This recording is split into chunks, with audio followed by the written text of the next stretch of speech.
Puasa dalam bahasa Arab berasal dari kata saum atau siam yang artinya adalah imsak, yaitu menahan.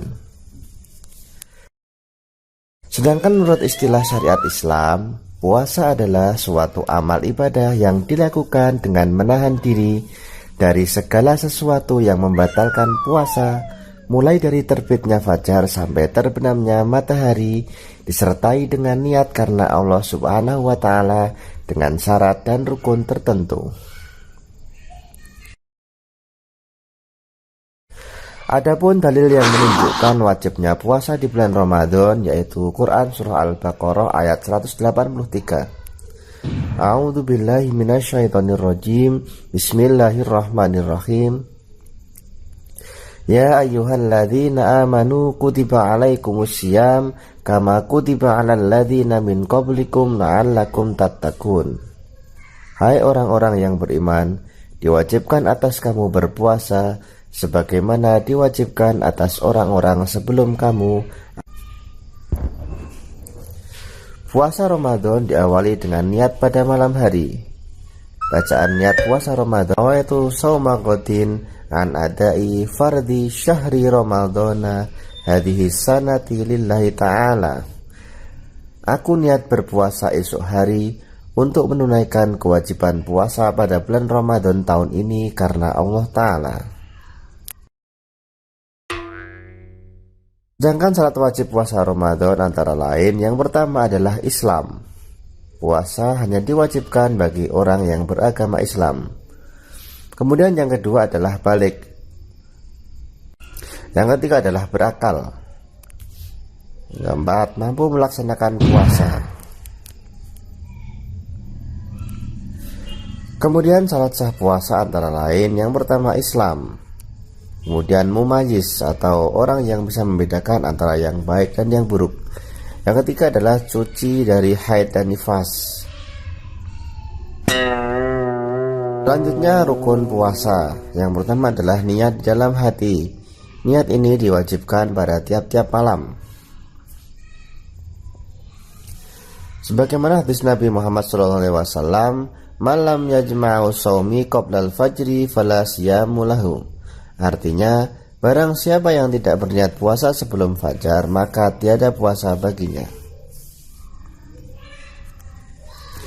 Kemudian rukun puasa yang kedua adalah menahan diri daripada makan dan minum atau menahan dari segala sesuatu yang membatalkan puasa dari terbit fajar hingga terbenamnya matahari.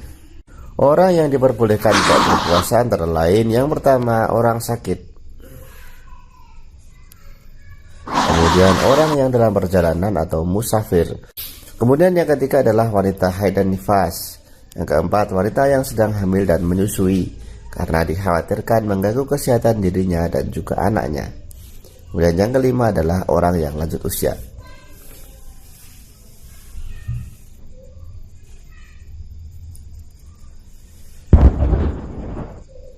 Selanjutnya denda atau kafarat puasa.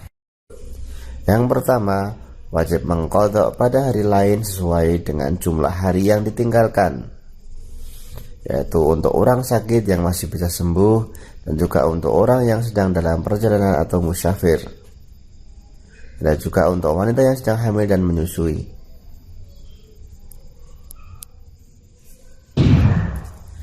Kemudian yang kedua, wajib membayar fidyah atau memberi makan kepada fakir miskin pada tiap hari yang ditinggalkan sebesar 1 mud atau setara dengan 6 ons. Yang pertama, untuk orang sakit yang tidak ada harapan untuk sembuh. Kemudian orang tua yang tidak mampu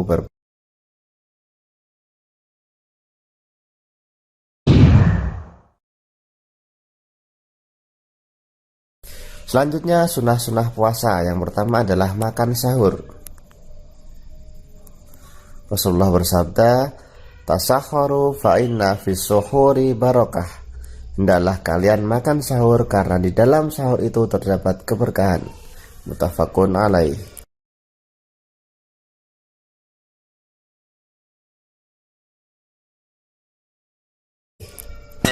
Kemudian mengakhirkan makan sahur.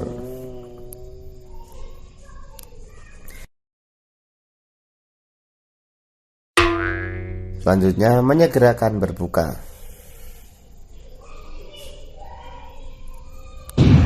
Kemudian meninggalkan perkataan yang tidak baik seperti berbohong, mengumpat, memfitnah, dan sebagainya.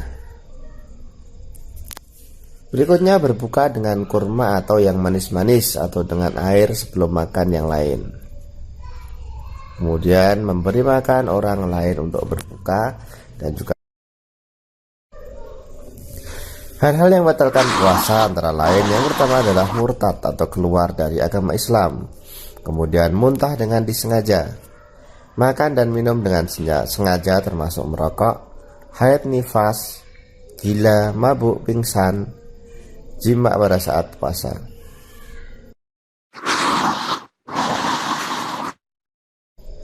Hikmah berpuasa antara lain dapat mendidik diri untuk bersabar dalam menghadapi cobaan dan penderitaan. Kemudian dapat mendidik diri untuk bersifat amanah dan percaya diri.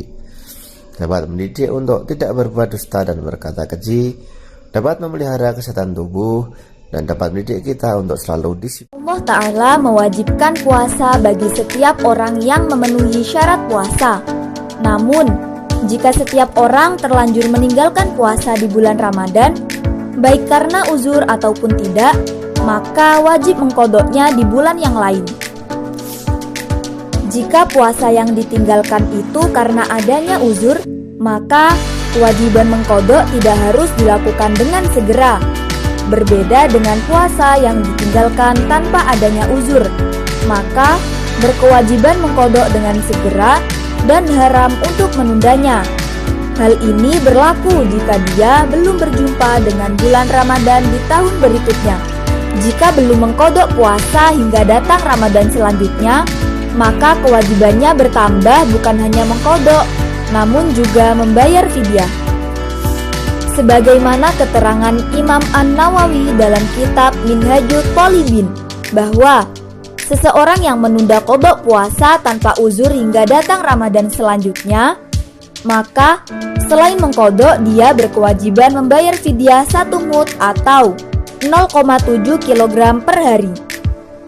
Menurut qaul ashah, kewajiban fidyah akan bertambah seiring dengan bertambahnya tahun.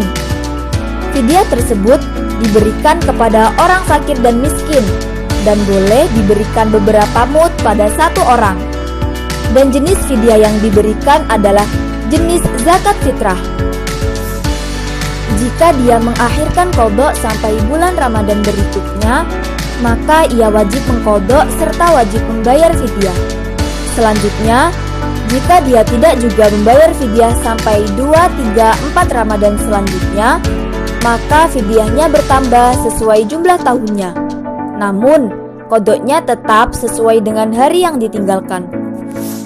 Misalnya, seseorang mempunyai hutang puasa 3 hari dan belum dikodok hingga datang Ramadan selanjutnya, maka selain mengkodok puasa, dia berkewajiban membayar fidyah sebanyak 3 mud atau 2,1 kg.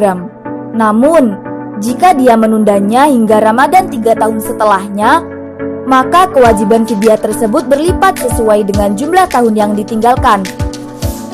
Berarti, dari contoh tersebut, fidyah yang wajib dikeluarkan adalah sebanyak 9 mud atau 6,3 kg, dengan ketentuan mengeluarkan 1 mud dalam 1 hari. Teman-teman, Ramadan telah berakhir. Jangan lupa untuk segera mengkodok puasa agar tidak menjadi tanggungan. Semoga kita semua dipertemukan dengan Ramadan selanjutnya. Sekian video pembahasan kali ini. Semoga bermanfaat.